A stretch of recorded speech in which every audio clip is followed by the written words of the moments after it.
Hi friends, एक बड़ा ही important word है अनपर्टर्ब्ड। आइए वर्ड ऑफ द डे के सेशन नंबर 255 में इसी वर्ड अनपर्टर्ब्ड को डिटेल में समझते हैं।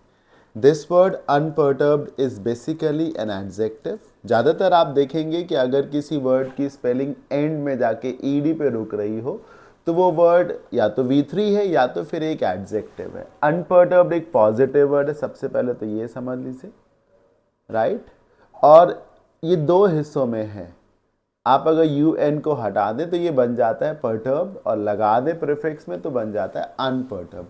अनपर्टर्ब जैसा कि मैंने बोला इज अ पॉजिटिव वर्ड। इसका मतलब है जब कोई समस्या, कोई प्रॉब्लम, कोई मुसीबत, कोई मुश्किल, कोई हालात आपको बहुत ज़्यादा परेशान न कर पा रहा, बहुत ज़्यादा व्यथित ना हो, क्षुब्ध ना हो, दुखी ना हो, तंग ना हो, आप मतलब एक शांत स्वभाव के व्यक्ति हो जो परेशानियों में भी स्थिर रहते हो।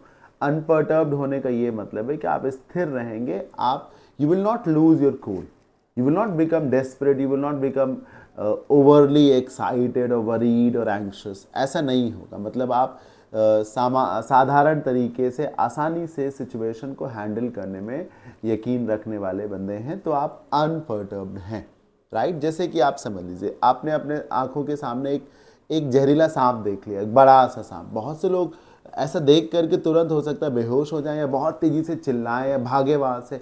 लेकिन ये भी हो सकता है कि कोई बंदा देख ले और वहां से वो चिल्ला के भागे ना, मतलब बहुत ज़्यादा परेशान ना हो जाए, तो वो अनपर्टर्ब्ड है। इसका ये मतलब नहीं कि वो डरता नहीं है, या इसका ये मतलब नहीं कि वो उसको मारने जा रहा है, लेकिन वो एक एडवर्स सिचुएशन में आपा नहीं खो रहा है, परेशान नहीं हो रहा, बहुत ज़्यादा डिस्टर्ब नहीं हो रहा। अच्छा, यहाँ मैं ये भी क्लियर करना चाहूँगा कि अनपर्टर्ब्ड ना होने का मतलब ये है कि आप अपने चैलेंजेस को लेकर के बहुत ज़्यादा परेशान नहीं हैं, पर इसका ये मतलब नहीं कि आपको दूसरों की परेशानियों से भी कोई फ़र्क नहीं पड़ता। अगर ऐसा हो तो ये तो नेगेटिव हो जाए। जैसे कि एक सिचुएशन हो कि कोई सड़क के किनारे इंजर्ड पड़ा हुआ हो और आपने उसको देखा, तो आप उसको देख करके फिर आपको जरा सी भी इमोशंस ना और आप वहाँ से चले जाएं, तो ये तो नेगेटिव हुआ ना। ऐसा नहीं होगा। ऐसा होगा कि आपको खुद ही चोट लग गई होगी, तो आप देखेंगे उसको तो आप बेहोश नहीं हो जाएंगे, परेशान नहीं हो जाएंगे, ठीक है इलाज करा लेंगे, सही हो जाएगा। ये है अनपर्टर्ब्ड। लेट्स से किसी की जॉब चली गई तो कोई बहुत रोएगा, बहुत परेशान होगा, लेकिन कोई बंदा ऐसा भी हो सकता है वो सोचेगा कोई बात नहीं, एक दरवाज़ा बंद हुआ तो दूसरा खुल रहा है, तो वो अनपर्टर्ब्ड हो गया, right. Not moved by challenges, not bothered by challenges in fact, right. अच्छा, इसे समझेंगे कैसे? आप कोशिश करिए थोड़ा सा इसे डिस्टर्ब के आसपास लेके जाइए। डिस्टर्ब हो जाने का मतलब या डिस्टर्ब करने का मतलब है किसी को परेशान करना। परटर्ब, डिस्टर्ब, परटर्ब करने या परटर्ब होने का मतलब ही होता है परेशान होना। तो अगर आप परटर्ब्ड हैं तो आप डिस्टर्ब्ड हैं, परेशान हैं। अगर आप परटर्ब्ड हैं तो आप परेशान हैं, यानी कि आप डिस्टर्ब्ड हैं। और अगर आप अनपर्टर्ब्ड हैं तो आप डिस्टर्ब्ड नहीं हैं, कोई आपको परेशान नहीं कर सकता। इन इमेजेस से भी आप समझ सकते हैं। नॉट वरीड और upset by something that is happen और that is happening.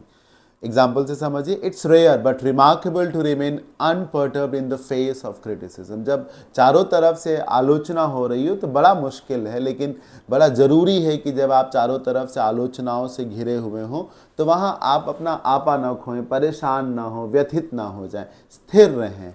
Number 2, unperturbed by his early losses, the player ensured victory in the crucial game। एक प्लेयर पिछले कई मैचेस में बार बार हार जाता है। अब जब कई बार आप हार जाएंगे तो आपका तो जो जज्बा है, जो जो आपका मोराल है, वो तो टूट जाएगा ना। आप कई बार सोचेंगे आगे भी हार जाएंगे, लेकिन वो प्लेयर ऐसा नहीं था। वो अपने पीछे के लॉसेस से बहुत ज़्यादा व्यथित नहीं हुआ, जिसके चलते उसने क्रूशल यानी कि ज़रूरी मैच में जीत भी हासिल करी। तो मतलब अनपर्टर्ब्ड होने का मतलब है नॉट वरीड और बॉदर्ड अबाउट चैलेंजेस और प्रॉब्लम्स और एडवर्सिटीज़। सिनोनिम्स हो सकते हैं calm, unruffled, cool, composed, stable, mature, tranquil या फिर unagitated. And antonyms could be worried, anxious, desperate, troubled, upset, dismayed, hopeless, है ना, ओवरली एक्साइटेड। ये सब इसके एंटोनिम्स हो सकते हैं। तो मुझे उम्मीद है ये वर्ड अनपर्टर्ब्ड आपको ज़रूर समझ में आया होगा। ये पॉजिटिव वर्ड है, इसे आप मार्क ज़रूर कर लीजिएगा। अगर आप किसी एग्ज़ाम की तैयारी कर रहे हैं तो फिर आप जो है ऑनलाइन कोर्सेज़ के लिए इस एप्लीकेशन को डाउनलोड कर सकते हैं, और वीडियोस के लिंक्स के लिए, लेटेस्ट वीडियोस के लिंक्स के लिए आप इस टेलीग्राम चैनल को ज्वाइन कर सकते हैं। और ऑफलाइन क्लासेस करनी हो तो मैं आलमबाग लखनऊ में फिनिक्स मॉल के पास पढ़ाता हूँ, ये वेलकम, और ये इंक्वायरी नंबर है किसी भी कन्फ्यूज़न के लिए। तो आज के वर्ड ऑफ द डे के सेशन में इतना ही। I hope you enjoyed it. कैसा लगा ये वीडियो, लाइक करिएगा अच्छा लगा हो, और कमेंट भी कर सकते हैं। मिलते हैं नेक्स्ट सेशन में। Thank you for watching.